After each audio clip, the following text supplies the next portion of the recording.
The Case of Samantha Koenig, Part 2. If you haven't watched Part 1 to this case yet, then make sure you head to my channel to watch that first. This is a very disturbing case and viewers' discretion is advised. So according to Israel, what he did to Samantha was so deranged that police have yet to release the full story. He revealed in his interrogation that on the 1st of February 2012, he planned to rob the Common Grounds coffee kiosk.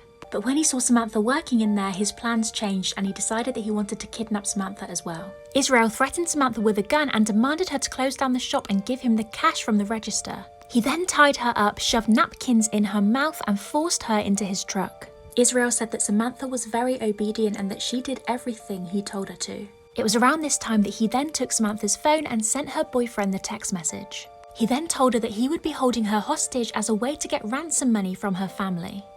Israel then drove them both around Anchorage for 4 hours before pulling into his driveway at around midnight. He was supposed to be leaving the house in a few hours to go on a luxury cruise with his 10-year-old daughter. And his daughter was asleep in the house along with his girlfriend, literally only a few yards away. He took Samantha to his shed, made her sit on an upturned bucket and tied her up against the wall. Israel told her not to worry and that as soon as he had the ransom money, he'd let her go. A few hours later, Israel returned to the shed where Samantha was still tied up. He told her that he'd spoken to her father and he'd agreed to get him the money. However, apparently this was all a ruse to play with Samantha's emotions. Israel never planned to release her, and so he immediately tied her up again before later assaulting her.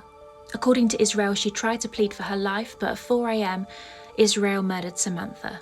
He then immediately went to wake up his daughter to go on vacation. And unbeknownst to his daughter, Israel went back into the shed and rolled Samantha up in a piece of tarp. He and his daughter then left to go on their 2-week cruise together. When he then returned 2 weeks later, he unrolled the tarp and supposedly Samantha still looked quite lively.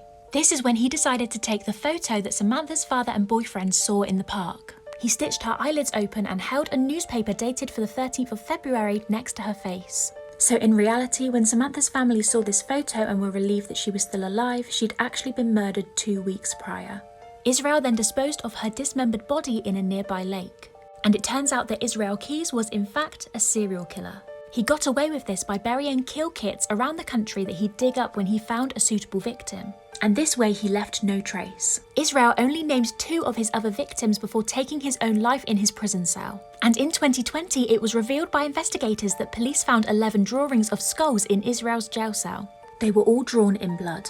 It's now thought that perhaps this was to represent the amount of people's lives he'd taken over the years. Samantha's body was retrieved and a celebration of life ceremony was held at her old high school.